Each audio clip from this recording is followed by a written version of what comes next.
my segment, promise to keep it tight because we did say that this whole masterclass will be within an hour, including Q&A, if we do have time. I will focus on positive engagement strategies. In this case, there's only one, which is the classical positive reframing.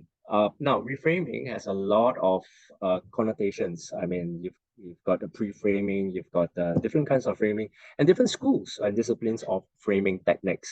But when it comes to youth, particularly youth at risk, I find that this is probably in my bag of tricks, one of the top three tools in our toolbox when working with youth, especially youth at risk.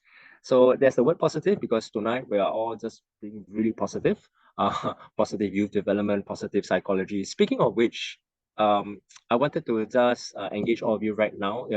Get ready to do me a favor, just go to the chat box. If you were to see a report card from your child, all right, say PSLE, right, which grade will you give most attention to? Is it English, mother tongue, science, mathematics? Which grade, just looking at this report results, will you give most attention to? I don't need to hear your logic. I don't need to hear your rationale. Just, you know, as a concerned parent, for example. But the fact is, society has kind of conditioned us, particularly in Singapore, to focus on the Fs. Isn't that true? Like if there's an F, it sticks up like a sore thumb. And so, in a way, we're programmed to look out for failures. F stands for flaws, maybe failures. These are the areas that we are most sensitized to because we have this urge to correct. Where we see something wrong, where there's a problem, we have this urge to solve a problem and to fix it. So when it comes to youth at risk, I mean, these are high risk, offending prone youth we try to fix. And that's where the fallacy comes in, right? That by correcting weaknesses, we are actually helping, and that's just not so. That's not true at all. In fact, it was the godfather of positive psychology, Dr. Martin Seligman, who said this: the aim of positive psychology is to catalyze a change from a preoccupation with only repairing the worst things in life to also building the best qualities in life. Now, he has this caveat. He says that it's not just about ignoring weaknesses. But then why is it always when it comes to counseling, psychiatry, people helping, why is it always corrective, remedial, he says? Why can't we look out, identify potential strengths, innate talents, and then build on them? So that's the whole premise of positive psychology. And so when it comes to youth work, PYD, positive youth development, it's almost the same. It's very strengths-based rather than disease or deficit model. So how many of you know who this person is? There's a major clue with what he's wearing on his neck. Who is this person? Michael Phelps, right? Yeah. World record holder, the world record holder for being the only Olympian to win 8 gold medals in one single Olympic meet. So Michael Phelps, we all know he's a star. Back then, he was just in his 20s when he won this 8 gold medals in one fell swoop in the Beijing Olympics 2008.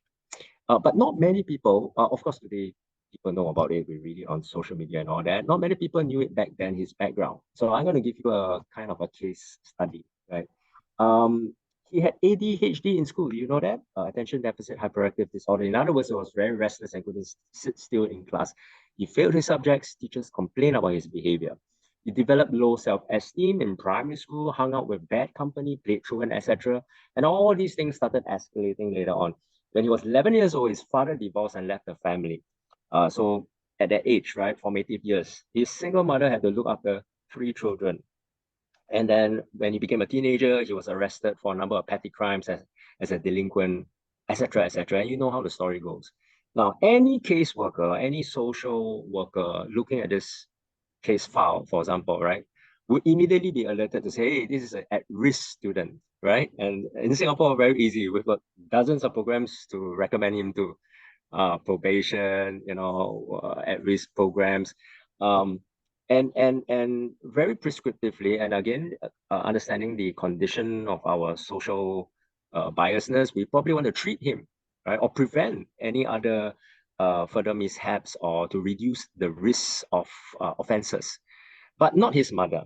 So his mother, who was also an educator in the school, I just want to show you some of these pictures of him winning his 8th gold medal. As you can see on the right, this was his 8th Olympic medal, and he rushed up to the stands to his mom. with all the media and journalists frenzying over him. And right up there, he actually said this was, it was captured on media. He says, thank you, mom, for not giving up on me all these years. You see, the mom knew somewhat of back then, the early form of PYD. Instead of punishing, instead of disciplining and giving him tuition, what the mom actually did was to consult a distant uncle, a relative, who was a sports coach, and then ask whether he could mentor him in an area of his interest. After all, he can't sit still in class in school. And so he started trying out different things like baseball. He didn't take too well to that. But once he got into the water, it was like his second home. And so he trained really hard, and you didn't need to discipline him to get into the water. This guy like found his calling every day, right? 5 a.m., 6 a.m. So he started winning school meets, inter-school, inter-varsity, and interstate champions. And then he went on to his first Olympic, won a medal, but it was at 2008 that he really shined. And so that was his journey. Instead of putting him in some delinquent institution, the mom actually took him under the wing and got mentors around him. Now, that is really using his strength, his potential, and that it was a positive trait of swimming. And the funny thing was, after spending all his energy in the pool, he finally could concentrate and focus in class. I mean, and then he passed, he went on to graduate with a double honors, as in a double degree in sports psychology. So what this simply shows is that the mother and those around him, his immediate environment, knew how to use positive youth development over him. Now, I know some of you might be asking this question, especially parents, mothers, especially, you might be saying, at least Michael can swim. You don't know my son. Like it's good for nothing or something like that. And so it's easy to spot out strengths when it's so telling, right? So open. But let me tell you something. Sometimes it requires an opportunity. Because I have this saying, and this has become a principle of mine whenever I work with youth, is that strengths are often found in, and if you were to fill in the blanks, where would be the most unlikely place to find strengths or to identify them? Actually, their weaknesses. So here is the great contradiction, right? It's like this oxymoron, strengths and weaknesses. Where do you find strengths? The clue lies in their weaknesses. All right. I mean, I can tell you lots of stories about my wife. She's not here. Yeah. But I'm not talking behind her back. She has this she looks very demure, gentle, patient, but can you just hear it at least for once from the husband? She's nothing like that. Not when you live with her 24 hours. Okay. So uh sometimes she can be as stubborn, as in she holds her ground as a bulldog. And at first glance, it might look like a weakness. Yeah, why can't you just submit to me? Why can't you just... But I tell you, that so-called weakness really shines through when the problem arises, when the need arises. There were a couple of times that I actually came back home after work totally dejected, discouraged, and really wanted to throw in the towel. I mean, I work on many projects, and some of these projects, they don't go as planned. Very, very hard work, thankless job, especially volunteer jobs are serving the national committees. John knows, yeah. And then I come back, I really want to throw in a towel, and here she is, right? This stubbornness just coming in and say, "Hello, Glenn, you're the one who says, go for it, don't give up, you know how to preach to others, but you yourself like that. Come on, let's do it together." And all of a sudden, she becomes this healer. You get what I mean? There is strength that sometimes is disguised as weaknesses. All right. It's like a flip side of a coin. So without delving too much into this theory, the tool that I use over and over again, I teach it to all my students, is what we call positive reframing. It's a technique of viewing things you cannot change, but in a positive light. So it's really looking at the cup, the glass of water, as half full rather than half empty, because all of life can be seen from different angles. Isn't it true? So let me give you a very quick example. This is one of my favorite illustrations, which is, hey, Mona Lisa, if, imagine with me, you were to see this original masterpiece, right, in the Louvre Museum in Paris, and you were standing just like 10 feet away from her, how would your attitude be? I tell you what mine would be. I'll be so awestruck. because this is like the classic masterpiece by Leonardo da Vinci, isn't that right? And I'll be in a somber, respectful mood, like almost, in reverence. But what happens if I were to change the frame to something like that? All of a sudden, you will agree with me that your mood would also change, right? Like to something more childish, and you'll probably be giggling or laughing. Now, notice Mona Lisa, the content has not changed, but your attitude towards her has changed and shifted somewhat. Would you agree that the same situation, even the same person, can be viewed through different lenses with a totally different attitude? That's the power of reframing. In essence, the situation, the person has not changed, but you're viewing it from a more, I would say, positive vision. So I'm going to kind of list down a couple of what we call problem statements here. I'm going to divide this positive reframing into two parts. The first is what I call context reframing. And then the second one will be content reframing. Both are equally powerful. Both are equally essential when working with your children, with youth, students, youth at risk. So context reframing simply means reframing the environment, reframing the situation. It's very situational, and the context by which the person or the youth is involved in. Okay, so let me give you a couple of examples, and maybe you guys help me out. I'll give extra bonus points to those who type out full sentences, statements in the chat box before I review it. Okay, so the first one: youth spends too much time or money on weird fashion. By the way, all these problem statements, they're given by parents, by teachers, they're all disgruntled. So, some parents say, Alama, I don't know what my young girl or my young boy is thinking. Spend all the ampao money on this super bright, obiang looking pens and, whatever it is, right? So instead of complaining and looking at it from a deficit lens, how would a positive reframe statement look like? Let's take a look at what this parent, kudos to her. She was one of my more attentive students. I do parent support education as well. The youth is creative, unique, and actually expressing his identity. Come on. I mean, in the age of adolescence, that's where they are finding their own sense of identity, right? And here he is trying to express his identity. No doubt it may be a bit weird, right? But no, it doesn't call for correction or punishment. Come on, right? So let's go to the second one. Youth runs away from home. He likes to run away from home without informing the parents. I understand I'm delving in risky.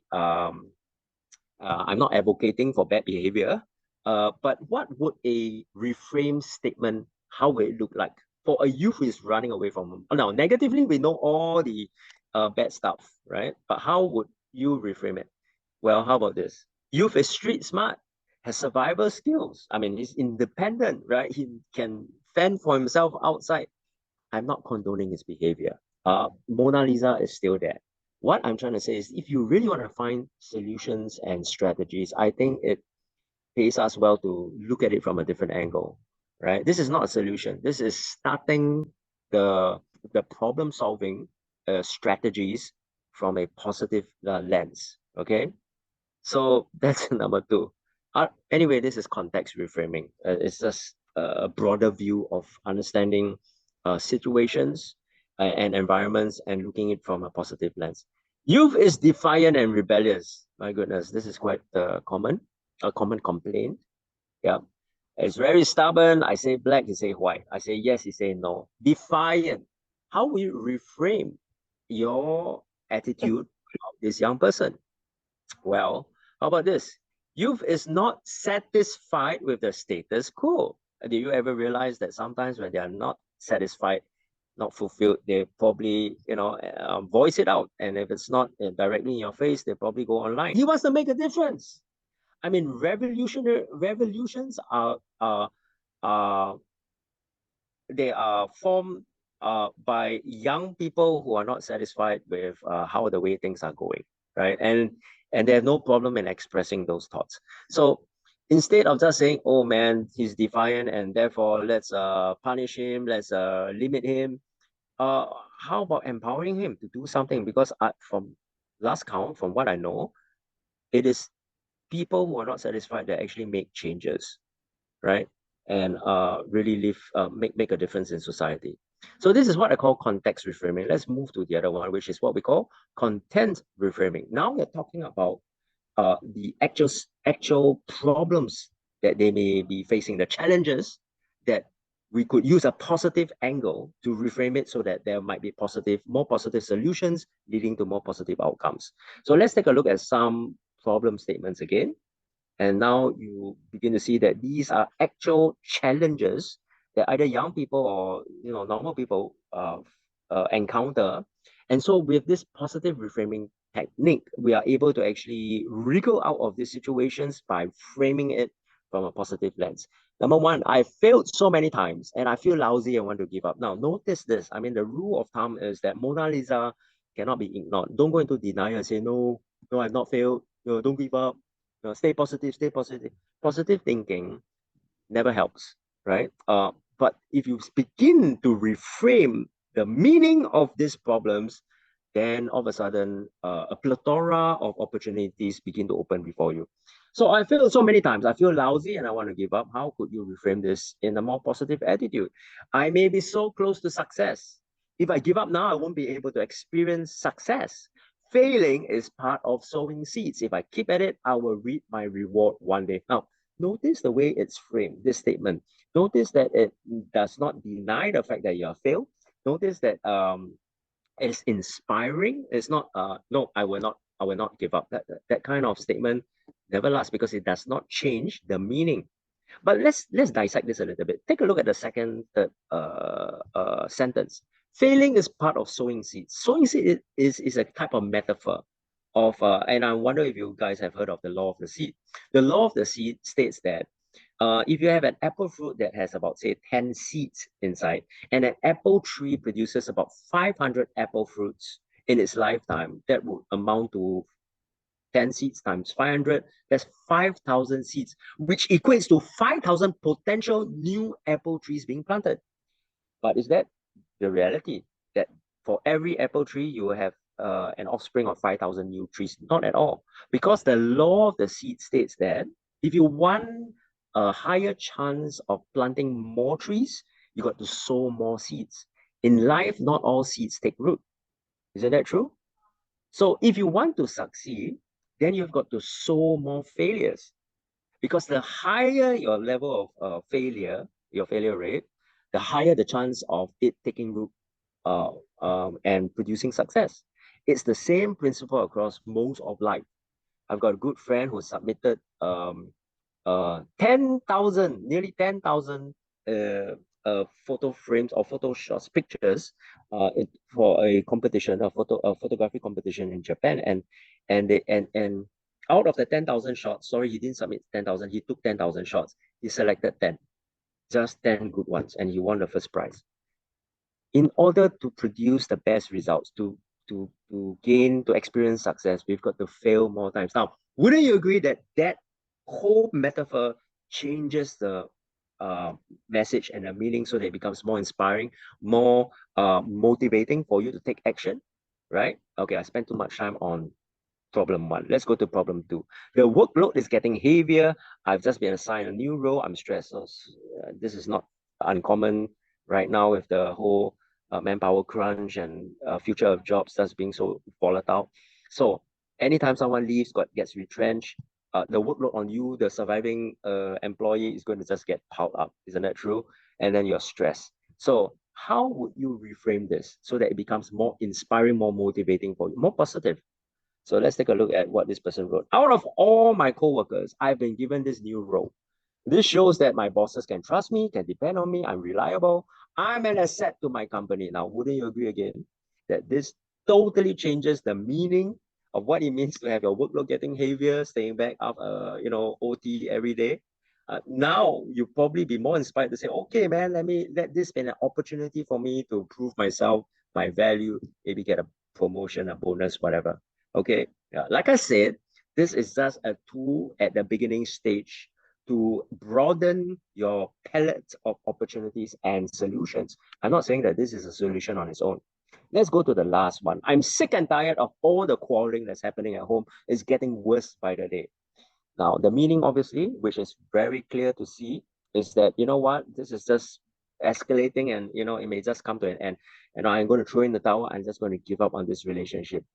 How would one use the content reframe technique to positively reframe this so that it changes the meaning and hopefully provide some new strategies to this situation? I'm sick and tired of this quarreling. Probably it means that, hey, you know what? This relationship is not working out. That's the original negative meaning. How will you positively change the meaning?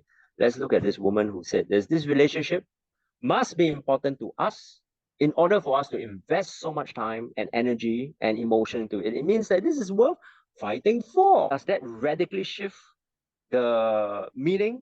Of course, because now, I mean, if there was no quarreling and all of a sudden you kind of stonewall and stop talking to one another, I think that will be a real danger sign, real warning, right? But here, at least it's still alive, and you're investing so much energy in it. Emotion equals energy. So there you have it. Content positive reframing, slightly different from context. Now, let me end and draw this to a close to a very heartwarming experience I had with a particular school years ago. John would probably know this. This was when I was still doing youth work on the ground. I went to Northlight School back in those days. It just started. The first year, it was very challenging because if you know Northlight School, more than 10 years ago, it's for a really disadvantaged type of student profile. They are the ones who can't really fit into mainstream schools. They are not necessarily youth at risk, but they have difficulties. They have ID, intellectual disabilities, etc. But when I had a tour around the school, I was so warm in my heart because everywhere, every corner of the school, um, reeks of positive youth development techniques and tools. Um, and why am I showing you this CCTV camera? Because at every pillar that is obvious, you had signs that showed this. Our CCTV is catching and recording kindness, honesty, values, 24 hours daily. Our CCTV TVs are not here to catch bad behavior. We are here to record good qualities, um, values. And back then, the principal, wow, Mrs. Lim, she was really into value-centric curriculum. So she knew what PYD was all about. Because strengths-based approaches really is catching people doing right. And for far too often, youth at risk, again, they stick out like sore thumb, right? For all the wrong reasons, we catch them doing wrong. Now, if you keep catching them doing wrong, we are really relegating to our past decades of enforcement, maybe engagement at best. But in an empowerment age, young people need to soar. And they can only soar and build their confidence on strengths, not weaknesses.